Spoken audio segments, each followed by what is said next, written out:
So I'm starting another Carbide kit build, and I know some of you expressed interest in seeing more of the whole build process or seeing everything that's going on. So first step is I printed everything out. You can see, so give you an idea of how long it takes to print things.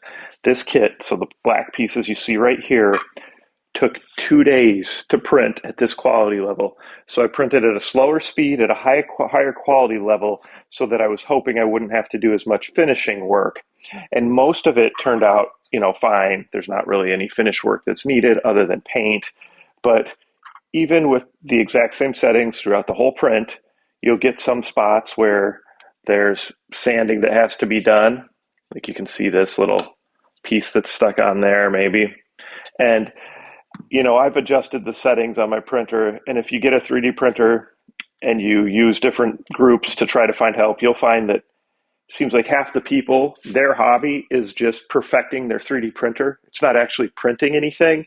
So they're printing all these test prints all the time to try to get the perfect settings. And then once they dial those in, then they finally get to print something they want. Well, I'm not into that. This can be finished using, there's a lot of sanding involved, files, that kind of stuff. This, like I said, that won't be bad to fix a couple of these little, it's not even an imperfection. That just will pop right off. Then you sand it, and since it's getting painted, it's not a big deal. However, since I slowed it down and printed at a higher level, I thought after 2 days, I was hoping it would be pretty much perfect. Now, a lot of the pieces are, but there's a couple places. So anyway, just something to know if you get a 3D printer, it's pretty hard to make your prints perfect. And then once you do, if you get a different type of filament, it's like you got to start all over with that filament and figuring out how to print that type of filament, even sometimes the same brands if it's a different color. So those are all the things I've learned. Anyway, enough about that. This is called the Goblin Carbide Kit. Okay, and it's made, it had said it was made to fit basically any airsoft gun or any gel ball blaster. However, I think it's referring to gel ball blasters that are not top loaders. I was hoping from looking at it that maybe it would work out with any of the top loaders too.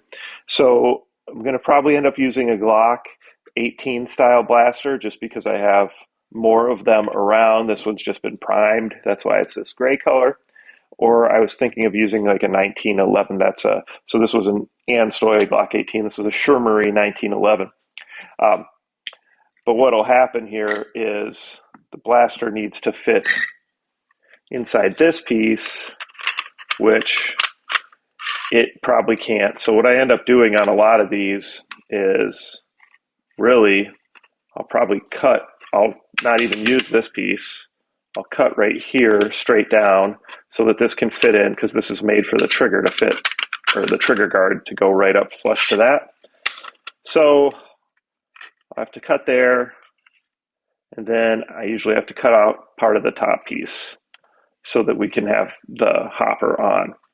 So that's what I'll end up doing on this one if I use this. It's the same type of situation here. This one just would need a lot more sanding, and since this doesn't have the removable slide top, it's just a little harder to do. So I'll probably go ahead and use the Glock. And also the Glock has the battery on the bottom, which works really well for these kits. It's down here on the bottom of the grip, whereas this one I'd have to relocate the battery. So, but this really does give you a good idea what it's going to look like. Okay, these pieces go here, attached to the back, and then you have your buffer tube and your stock off the back. All right. And yeah, this was supposed to be printed as one piece, but then I couldn't fit it all on at once. So I cut it at this point. I'm not really worried about a stability issue there because I will have slide to attach to, and I will reinforce and glue and attach here. So it'll work out fine in this case. So that's it. That's the Goblin Carbide Kit. It's one of my next builds. I'm not sure how quickly I'll get it done, but that kind of shows you the first steps, and it shows you how slow 3D printers are, even at like higher quality levels.